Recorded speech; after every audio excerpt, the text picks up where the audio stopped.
తెలంగాణలో 100 రోజుల్లో గ్యారంటీలను అమలు చేశామని టీపీసీసీ అధ్యక్షుడు సీఎం రేవంత్ రెడ్డి అన్నారు. రాష్ట్రంలో కాంగ్రెస్ ప్రభుత్వ పాలన నచ్చితే ఓటు వేయాలని లోక్సభ ఎన్నికల్లో కోరామని, 8 మంది తమ అభ్యర్థులు గెలిచారని చెప్పారు. 100 రోజుల పాలన తర్వాత రాష్ట్రంలో కాంగ్రెస్కు 41% ఓట్లు వచ్చాయన్నారు. బీఆర్ఎస్ 7 సీట్లలో డిపాజిట్లు కోల్పోయిందన్నారు. ఆ 7 సీట్లలో బీజేపీను గెలిపించి అవివదానం చేశారన్నారు. బీఆర్ఎస్ నుంచి బలహీన అభ్యర్థులను పెట్టి బీజేపీ నేతల గెలుపు కోసం కేసీఆర్ కృషి చేశారని ఆరోపించారు. మెదక్లో కాషాయ పార్టీ విజయానికి హరీష్ రావు సహకారం అందించారు అని రేవంత్ రెడ్డి అన్నారు.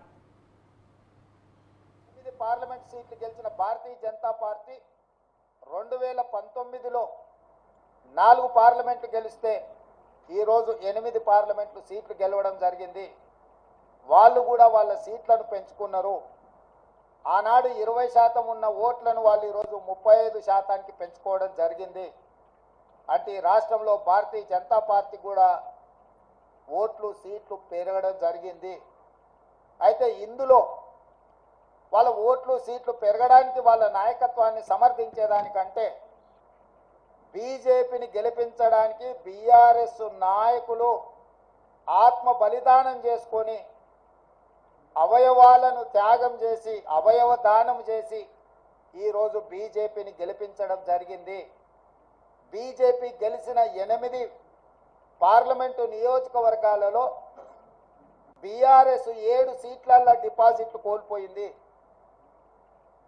ఆదిలాబాద్ కావచ్చు, నిజామాబాద్ కావచ్చు, కరీంనగర్ కావచ్చు, మల్కాజ్గిరి కావచ్చు, సికింద్రాబాద్ కావచ్చు, చేవెళ్ళ కావచ్చు, మహబూబ్ నగర్ కావచ్చు, ఈ 7 పార్లమెంటు నియోజకవర్గాలలో బీఆర్ఎస్ డిపాజిట్లు కోల్పోయి బీజేపీని గెలిపించడం ద్వారా బీఆర్ఎస్ నాయకులు ఆత్మ బలిదానం చేసుకొని అవయవ దానం చేసిండ్రు బీజేపీకి. ఈ విషయం నేను ఈరోజు చెప్పడం లేదు. ఎన్నికల ప్రక్రియ మొదలైనప్పుడే స్పష్టంగా పార్లమెంటు నియోజకవర్గాల వారీగా బలహీనమైన అభ్యర్థులను పెట్టి బీఆర్ఎస్ శ్రేణులను బీజేపీకి పనిచేపిస్తున్నాడు చంద్రశేఖరరావు అని చెప్పి నేను స్పష్టంగా నిర్దిష్టమైన ఆరోపణ చేసిన.